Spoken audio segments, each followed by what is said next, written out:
my channel, JC Maricao. Ako naman si Ate Mare, si Joanna Bell, anak ko. Nakain po kami ngayon. Katatapos ko lang si Joanna, nakain pa, mabagal kumain. Ano na, gabi, alas 9 na ng gabi, di kayo makatulog ako nga, halatang kuyat. Hindi ako makatulog, bakit kaya? Iwan ko ba, hindi ko, maintain na hindi ako makatulog, puro ako tinanong mga eye bags ko. Hindi ako makatulog, guys. Buko. Naku, hindi na ako nakapagkulay. Kumusta po? Wala na tayong bagyo, hindi na tayo binabaha. Unahan kasi namin yung parcel namin na dumating. Kasi naubos na yung namin. Please, itong ginagamit ko lagi, guys. Pag nauubusan ako, naubusan talaga ako. Ito lang ito, guys, wala nang laman. Kaya nagre-request ng mga anak, mama, mag-order ka na kasi wala na. Hindi man lang siya umaabot ng 2 linggo ba? Nakaka2 linggo lang tayo dito. Marami kasi kami naggagamit nito. Ito, dumating na naman. Tara, no. Isa lang nung una, binili ko by 1 take 1. Ito ngayon, nag-iisa lang siya.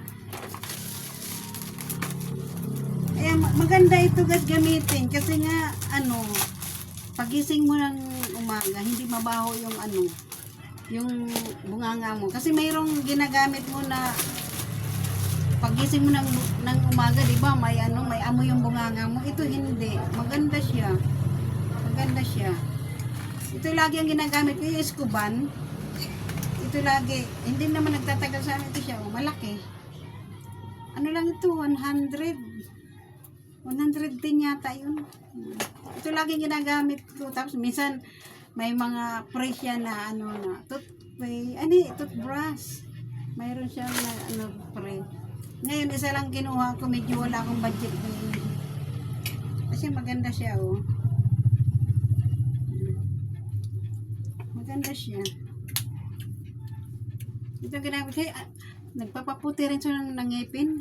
Napansin ko yan kasi dati yung mga ngipin ko kasi hindi man ako punta ng dental, wala tayong kinuskus ko na siya ng kinuskus araw-araw, umaga tanghali gabi kinukuskus na siya, natanggal yung mga dilaw-dilaw. Maganda siya.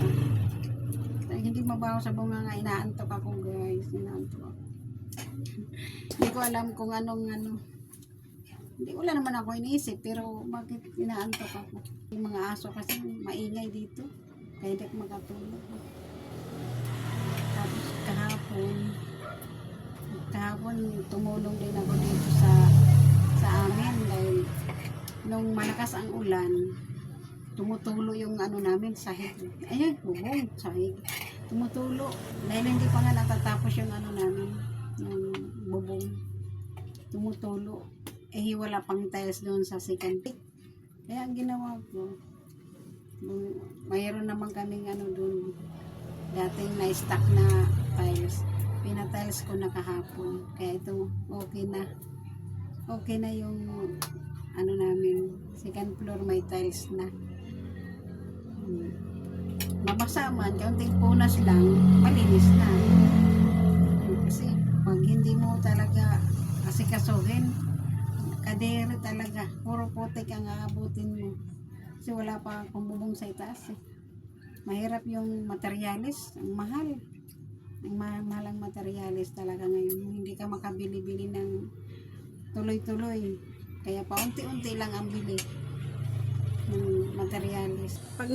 Kung nagugustuhan nyo po ang aking mga vlog, please paki-subscribe, like, and share. Ganito na lang po, guys. Thank you for watching.